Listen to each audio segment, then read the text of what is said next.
ধোকা দিও না। মান গাসসা ফালাইসা মিন্নি, যত বড় নামাজি হও, রোজাদার হও, হজ করে নেওয়ালা হাজি হও, অন্যকে, আরে অন্য তো দূরের কথা, জানোয়ারকেও যদি ধোকা দাও তুমি আমার উম্মত নাও।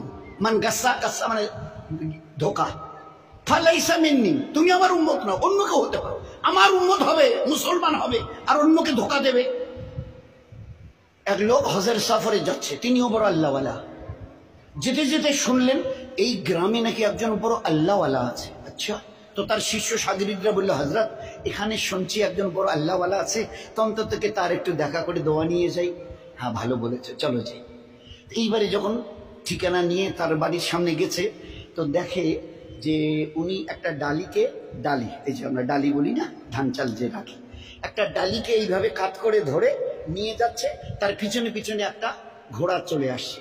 ঘোড়াটা মনে করছে আমার মালিকের এই হাতে যে ডালিটা, ওতে আমার ঘাস আছে। আসলে ডালিটা খালি, উনি একটু উঁচু করে ধরে, কাত করে উঁচু করে একটু তুলে যাতে ও দেখতে না পারে, এইভাবে ধরে চলে আসছে। আর ও ঘোড়াটা মনে করছে যে আমার মালিক আমাকে খাবার দেবে বলে ডালিতে আমার ঘাস নিয়ে চলে যাচ্ছে, যাই মালিকের সাথে। এই দৃশ্য দেখার পরে ওই আল্লাহওয়ালা যিনি তার দলবল নিয়ে হজে যাচ্ছিলেন বলছেন, ভাই আমার জিয়ারত হয়ে গেছে, চলো যাই, চলো যাই। তো বলছে, কেন হুজুর এখন তার কাছে গেলাম না, সালাম মুসাফা হলো না, দোয়ার কথা বললেন না, আপনি বললেন আমার জিয়ারত হয়ে গেছে।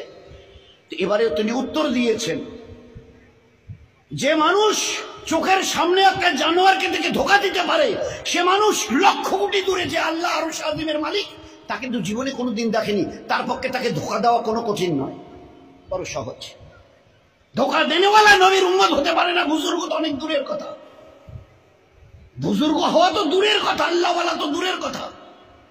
মুসলমান হবে না সে, যে একটা জানোয়ারকে ধোকা দেয়। কি করে খালি ডালি নিয়ে যাচ্ছে, আর তার ঘোড়াটা মনে করছে আমার মালিক আমাকে ঘাস দেবে, ওই ডালি দেবে, ঘাস ভরা আছে, আমি যাই যাই যাই। দেখে চোখের সামনে দেখেছি জানোয়ারকে ধোকা দিতে পারে, না দেখা আল্লাহকে সে না জানি কতটা ধোকা দিয়েছে। জীবন কিভাবে তৈরি করা হয়েছে। এই জন্যে খবরদার, এ মখলুকের কাউকে ধোকা দিও না।